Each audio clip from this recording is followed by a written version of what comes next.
Lewis Hamilton, Sebastian Vettel, Fernando Alonso, and Max Verstappen.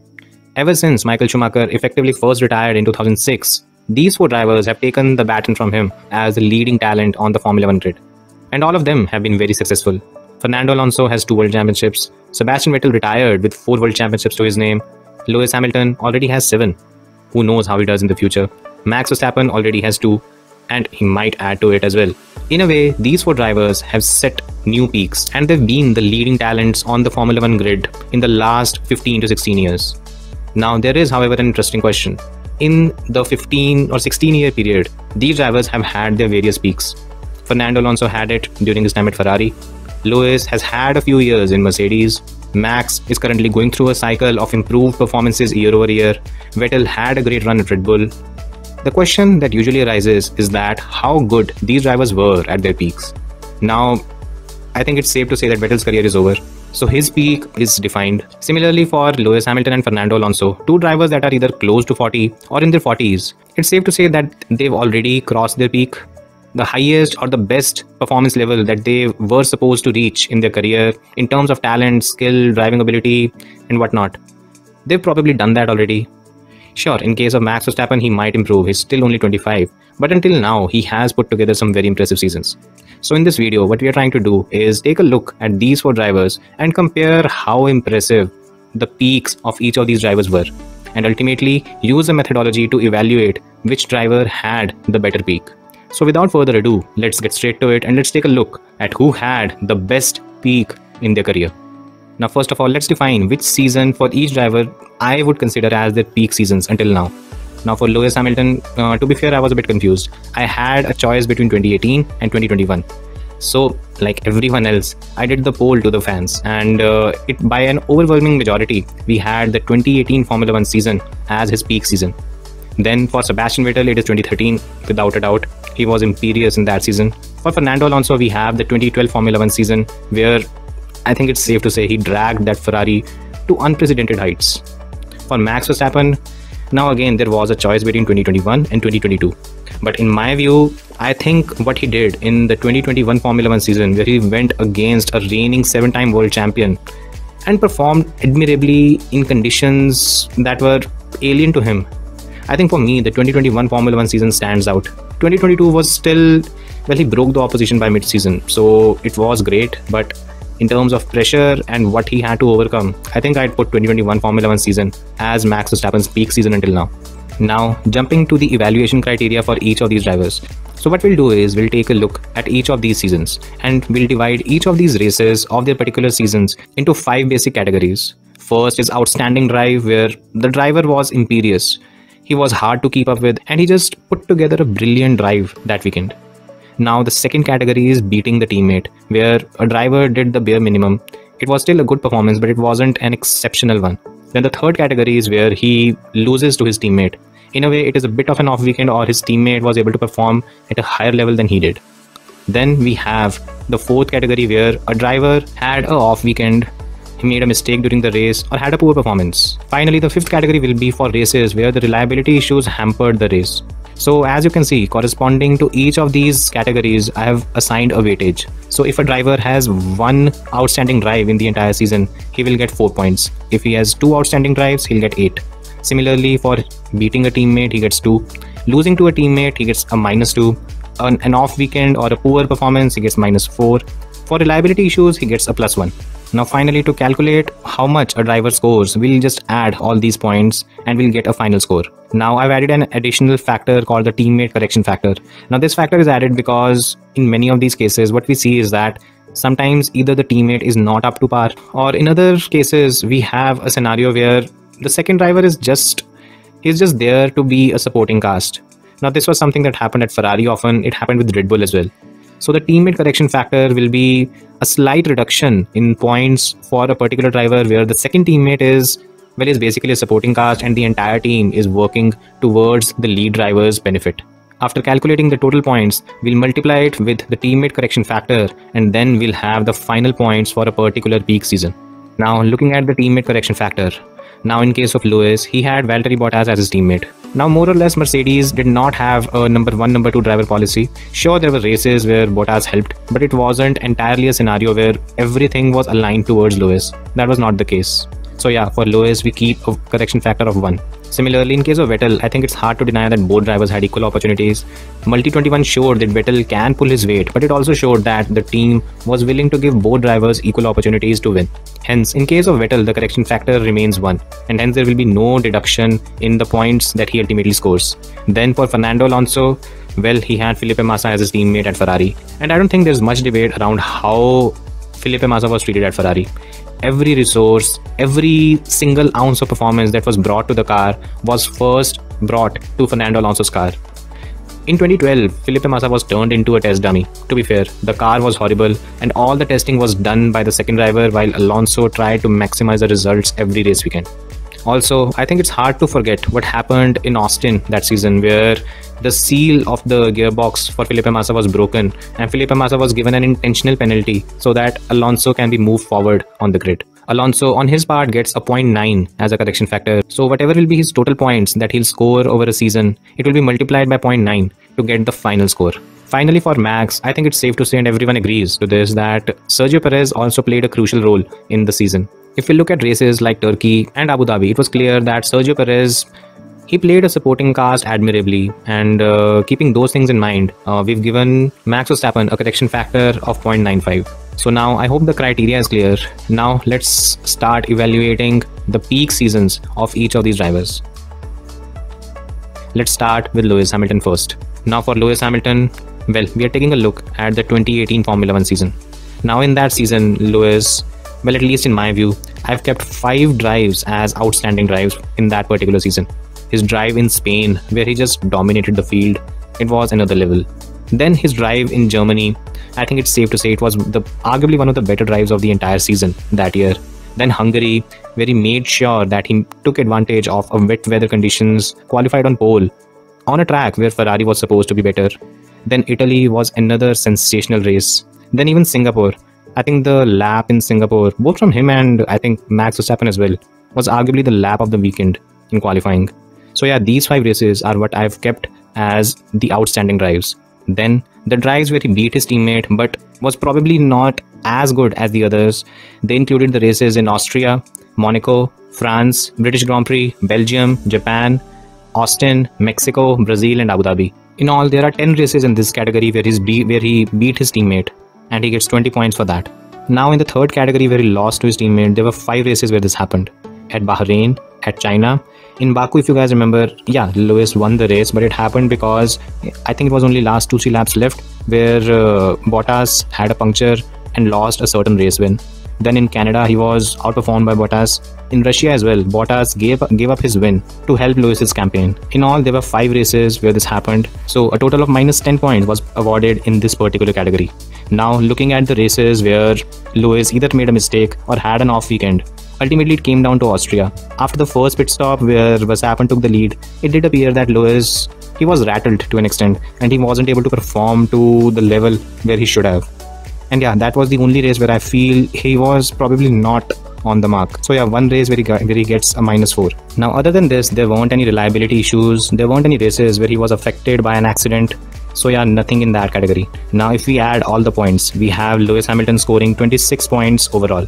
Now if we get the season ratings, which is basically calculating total points divided by races that took place that season, around 21, we get a 1.24 rating for Lewis. Now because the correction factor is 1, the final score will be 1.24 for Lewis. So a final rating for Lewis Hamilton's peak season in 2018 is going to be 1.24.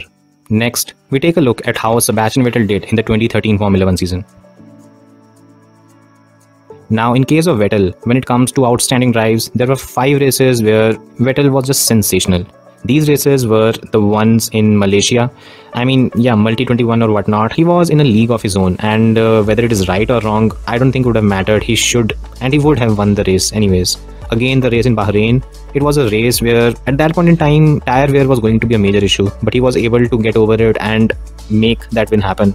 The race in Germany where he defended from both the Lotus drivers, Kimi Raikkonen and Romain Grosjean, to win the race. Then in Singapore, I don't think I have to say anything about this race because that was arguably one of the best races any driver had done at Singapore at that point in time. And then the race in Japan, arguably a race where he had to come from behind. He was struggling at the start of the race because Roman Grosjean had jumped him at the start. Even despite that, he made the alternate strategy work, overtook Grosjean and won the race, and also beat Mark Webber in the process. By the way, both drivers, same car, same opportunities, same everything. Just different strategies that were introduced, and while Vettel was able to overtake Grosjean with almost a certain sense of ruthlessness, Webber was unable to do it. So yeah, ultimately there were 5 races that could be counted in the outstanding drives category, and Vettel gets 20 points for that.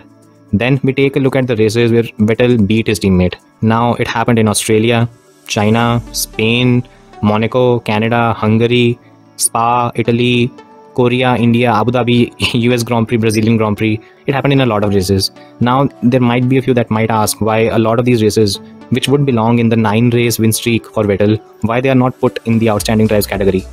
Well, a few of these races were ones where Vettel had already established his dominance over the grid, and the car was just too good. There wasn't any challenge. So putting these drives in the outstanding category, I don't think would be the right thing to do. Now, arguably what stood out for Vettel's 2013 Formula 1 season was, well, the fact that he did not have a single race where he lost to his teammate. Then there was not even a single race where he made a mistake or had a poor performance or an off weekend. He was on it all the time. Ultimately, he had one race where he had a reliability issue. It was in the British Grand Prix.